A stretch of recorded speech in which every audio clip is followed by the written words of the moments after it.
এর আগের সংবাদে জানিয়েছিলাম রোদ ওঠার সাথে সাথে হাওড় অঞ্চলের নদ নদীতে পানি কমতে শুরু করেছে। এ নিয়ে বিস্তারিত জানবো। মৌলভীবাজার থেকে যুক্ত হচ্ছেন সহকর্মী তুহিনুর রশিদ।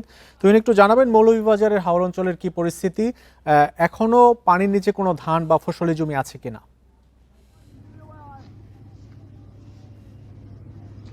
হ্যাঁ, দেখুন আসলে মৌলভীবাজারে যে তিনটি হাওর, হাকালুকি, কাওয়াদিকে এবং হাইল হাওর, এই তিনটি হাওরের যে বিস্তীর্ণ এলাকা, যেটি বিশেষ করে নিম্নাঞ্চল, সেগুলো কিন্তু পানিতে তলিয়ে যায়।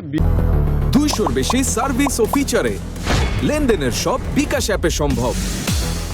অতিবৃষ্টি এবং উজানের ঢল এর কারণে তো এখন পর্যন্ত কিন্তু অনেক জায়গায় পানির নিচে আছে, যেগুলি পানির নিচে পুরোপুরি তলিয়ে গিয়েছিল, যেগুলি 1 ফুট 2 ফুট 3 ফুট পানির নিচে গিয়েছিল, সেগুলো কিন্তু এখনো পানির নিচে আছে। তবে আমরা দেখেছি যেসব ধান কিছুটা কাটার সুযোগ আছে, অর্থাৎ বুক পানি সমান নিচ থেকে যেগুলি কাটার সুযোগ আছে, সেগুলি কিন্তু কৃষকরা দল বেঁধেই সেখান থেকে কাটার চেষ্টা করছেন এবং এখন পর্যন্ত অনেক জমিতেই কিন্তু একই অবস্থা বিরাজ করছে। আর যেটি হচ্ছে মৌলভীবাজারের কাওয়াদিকি হাওর, এই কাওয়াদিকি হাওরের যে সেচ প্রকল্প কাশিমপুর পাম্প হাউস, এই পাম্প হাউসের মধ্য দিয়ে মূলত এই পানিটা নিষ্কাশন হয়। কাশিমপুর পাম্প হাউস মূলত এই নিষ্কাশনের মধ্য দিয়ে এই পুরো হাওরের পানি নিষ্কাশন করে, কিন্তু কার্যত আসলে সেটি পানি কমছে না, বরঞ্চ পানি কিন্তু বাড়ছে আমরা দেখছি।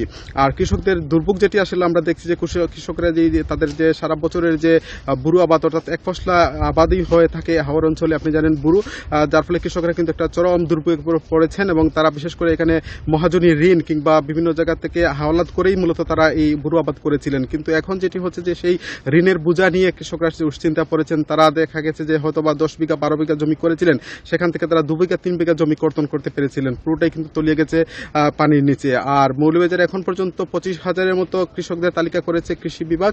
তালিকা অনুযায়ী সেটি ঊর্ধ্বতন অফিসে প্রেরণ করা হয়েছে, কিন্তু আমরা সেটিও দেখেছি এখানে কৃষকরা অভিযোগ করেছেন তাদের আসলে যে তালিকায় নাম অন্তর্ভুক্ত হয়নি, অর্থাৎ প্রকৃত কৃষক যারা ক্ষতিগ্রস্ত হয়েছেন তাদের নামও কিন্তু আমরা সেখানটায় যায়নি, এমনটি আমরা দেখেছি। তবে সেই ক্ষেত্রে আমরা কৃষি বিভাগের সাথে কথা বলেছিলাম, অনেক কর্মকর্তাদের সাথে, তারা যেটি বলেছেন যে আসলে তারা অনেক ক্ষেত্রেই সেটি নির্ভর করছেন তাদের যে উপসহকারী যে কর্মকর্তা আছেন তাদের সহযোগিতা নিয়ে মূলত সেটি করেছেন এবং দেখা গেছে যেখানে স্থানীয় রাজনৈতিক নেতৃবৃন্দের আসলে প্রভাবের কারণেই কিন্তু সেই তালিকায় আসলে প্রকৃত কৃষক যারা তাদের সুযোগ হয়নি। তো সব মিলে মৌলভীবাজারে এই মুহূর্তে কৃষকরা আসলে একটা চরম দুর্ভোগের মধ্যে রয়েছেন, তাদের ফসল হারিয়ে তারা একটা দুশ্চিন্তার মধ্যে দিয়ে দিনপাত করছেন।